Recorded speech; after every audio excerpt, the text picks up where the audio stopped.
शिक्षा मित्रों की समस्याएं लगातार बनी हुई हैं। ऐसा कहा गया था कि 5 सितंबर के धरना प्रदर्शन के बाद शिक्षा मित्रों की समस्याएं हल हो सकती हैं, लेकिन 5 सितंबर बीत गया और समस्याएं वैसी की वैसी बनी है। हालांकि संगठनों का कहना है कि संगठन पूरा प्रयास कर रहा है शिक्षा मित्रों की समस्याओं के हल के लिए। शासन प्रशासन से मुलाकात कर रहा है, उनसे बातचीत करके एक उचित निवारण निकालने की पूरी कोशिश कर रहा है, लेकिन इससे शिक्षा मित्र काफ़ी ज़्यादा परेशान है। और शिक्षा मित्रों का साफ तौर पर यह कहना है कि जब तक उनके लिए स्थायीकरण या यूँ कहें समान वेतन समान कार्य जैसी सुविधाएं नहीं मिल जाती है, तब तक उनका जीवन सफल नहीं हो सकता है, तब तक उनके जीवन की समस्याएं हल नहीं हो सकती हैं। और इस वजह से काफ़ी ज़्यादा शिक्षा मित्रों ने अपनी जीवन लीला को भी समाप्त कर लिया। और जब हमने बात की संगठनों के पदाधिकारियों से, तो उनका साफ तौर पे यही कहना है कि जीवन का अंत करना किसी भी समस्या का हल नहीं होता है। ये संघर्षों भरा जीवन है और एक न एक दिन ये सभी संघर्ष खत्म हो जाएंगे और शिक्षा मित्रों के जीवन में भी खुशियां आ जाएंगी। और इस विषय में हमने बातचीत की है प्रदेश अध्यक्ष अभय जी से। उन्होंने क्या कुछ कहा है, आप भी सुनिए।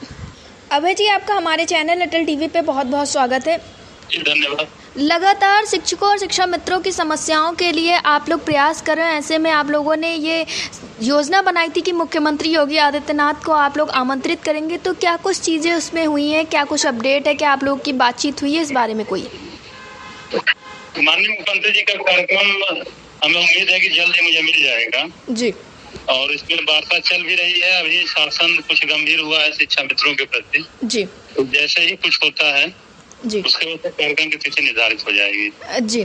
अभय जी, ऐसा भी देखा गया है कि जब से 5 सितंबर को धरना प्रदर्शन हुआ है, उसके बाद से आए दिन शिक्षा मित्र अपनी जीवन लीला को समाप्त कर ले रहे हैं। तो ऐसे में आप शिक्षा मित्रों को क्या कहना चाहेंगे, क्योंकि समस्याएं तो कहीं ना कहीं जटिल हैं, लेकिन इस तरह के कदम उठाना गलत भी होता है। तो ऐसे में आप उनके लिए क्या कुछ कहना चाहेंगे? देखिए, आत्महत्या किसी विषय का हल नहीं है।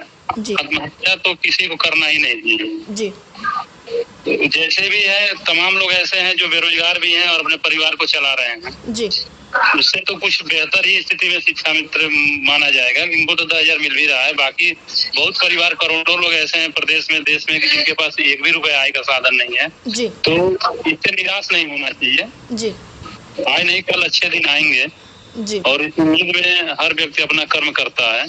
जी, जी, आत्महत्या किसी चीज का विकल्प नहीं है। अगर ऐसे लोग कर रहे हैं तो उन्हें नहीं करना चाहिए। उन्हें अपने परिवार के बाल बच्चों को भी ध्यान देना चाहिए, जी, उनके माता पिता का भी ध्यान देना चाहिए कि कैसे वो पालन पोषण करके इतना बड़े किए और इन्होंने आत्महत्या कर दिया। जी, ये बहुत ही दुखद स्थिति है। ऐसा नहीं करना चाहिए किसी को भी। ये कायराना हरकत है। जी। अभय जी, शिक्षा मित्रों की बात करें अगर, आम शिक्षा मित्रों का ये भी कहना है कि जो संगठन तरह तरह के हो गए, इस वजह से समस्याएं ज़्यादा जटिल हो गई हैं। अगर सब लोग एक मंच पे आते तो शायद समस्याएं हल हो जाती, क्योंकि 5 सितंबर को भी 2-2 धरने किए गए, आपने जैसा कि देखा ही होगा। और भी इस तरह से कई सारी चीज़ें होती हैं। तो आमतौर पर शिक्षा मित्रों का ये कहना है कि संगठन की वजह से समस्या नहीं हल हो पानी। क्या इस चीज़ से आप सहमत है? क्योंकि देखा जाए दूसरी तरफ तो संगठन भी तो आवाज़ उठाने में लगे हैं, शिक्षा मित्रों का ही काम करवाने में लगे हुए हैं।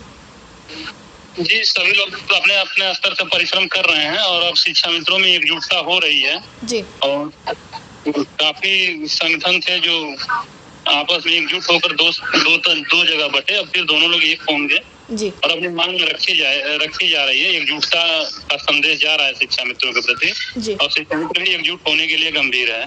जी। अभय जी, आप शिक्षा मित्र साथियों को हमारे चैनल के माध्यम से क्या संदेश देना चाहेंगे, क्योंकि एक टाइम पे ऐसा लगा कि अब समस्याएं हल हो जाएंगी, लेकिन फिर से वैसी ही समस्याएं बनी हुई हैं। संगठन जरूर प्रयास कर रहा है समस्याओं का हल हो जाए, लेकिन इस चीज़ से शिक्षा मित्र काफ़ी ज़्यादा आहत है, काफ़ी ज़्यादा परेशान है और उनको कुछ समझ में नहीं आ रहा है। देखिए, जैसा कि हमारी मुलाकात माननीय प्रमुख सचिव से 9 तारीख को हुई थी, 10 तारीख को मैं मुख्यमंत्री आवास पर भी माननीय मुख्यमंत्री जी के आवास पर उनके वैडी साहब से मुलाकात हुई। जी, 11 को भी मैं सचिवालय में था। एक गोपनीय जानकारी भी मिले जी, से, तो प्रयास चल रहा है कई लोगों से और हमारे लिए सरकार कुछ कदम उठाने जा रही है, अच्छा कदम उठाने जा रही है। जी, शिक्षा मित्रों को कुछ दिन धैर्य बनाना चाहिए और जी, हमें उम्मीद है कि 1 से 1.5 महीने के अंदर हमें सुखद समाचार मिलना शुरू हो जाएगा। जी, और कुछ मूलभूत जो समस्याएं थी, जैसे कुछ महिला शिक्षा मित्रों को ससुराल जाने, ससुराल के निकट विद्यालय मिलना आदि, वो सब जी, समस्याएं हल हो चुकी हैं। जी, उसका भी जल्दी शासनादेश जारी हो जाएगा। जी, कुछ मूल विद्यालय की समस्या थी पुरुष वर्ग के लिए चाहे महिला वर्ग के लिए जी, जनपद में अपने यहाँ, तो वो भी समस्याएं हल होने वाली हैं। जी। अभय जी, अटल टीवी से जुड़ने के लिए बहुत बहुत धन्यवाद। Thank you.